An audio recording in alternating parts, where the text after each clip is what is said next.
We're back to talk about tax increment financing, or TIF. I'm Matt Malott with Sterling Commercial Real Estate Advisors. In TIF 1 and 2 of our series on TIF funding, we'll cover more on the basics. Now, before we get started, it's important to note again that at Sterling CRE, we work on commercial sales and developments that involve TIF funds. If you're investing or developing property in certain parts of Missoula, Bozeman, or Kalispell, it's almost unavoidable. You're probably going to end up dealing with TIF at some point. From our experience, we know TIF projects aren't all good and they aren't all bad either. This series is meant to help clear up some of the confusion about the program.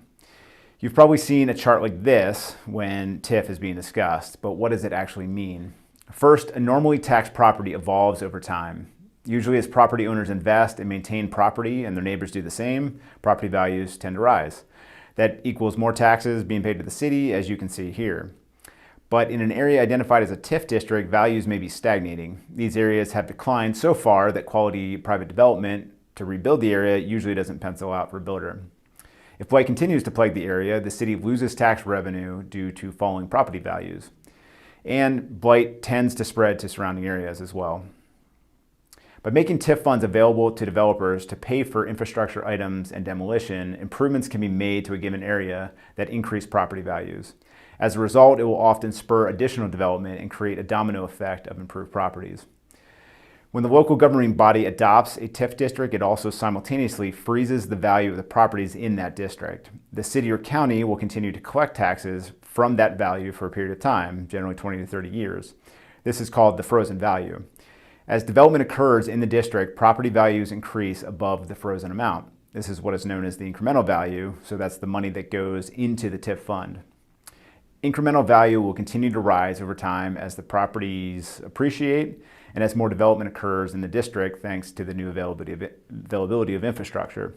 However, the frozen in time value will remain the same.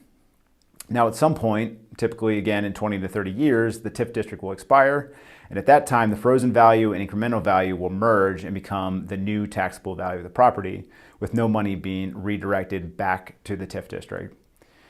With a typical property, all tax funds go to pay for things like police, schools, and roads, and in a TIF district, that is true only for the frozen value.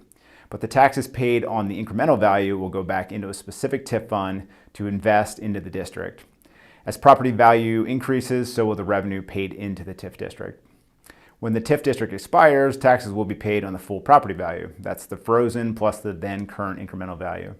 As a result, all of the increased revenue will go to local services like schools and roads, with no portion being reserved for the TIF fund. The alternative for blighted areas without TIF tools is often stagnating or declining values and little private investment. In this scenario, 20 years down the road, the city will likely be collecting even fewer tax dollars from the property and also dealing with the problems of a blighted area. However, if TIF is used effectively, infrastructure costs can be front-loaded to incentivize additional private investment without costing the general tax fund any money. Ultimately, TIF will result in even greater revenue going to the city in the long run. That's how a TIF district is supposed to work in theory, but as we know, in practice, there's always gray area. Next up, we'll cover case studies local to the Missoula area. One project had almost no public outcry, while the other caused a pretty heated debate. Thanks for watching How Does That Work? I'm Matt Malott with Sterling CRE Advisors. Get more content like this by signing up for weekly emails or by following us on Facebook or LinkedIn. Thanks for watching.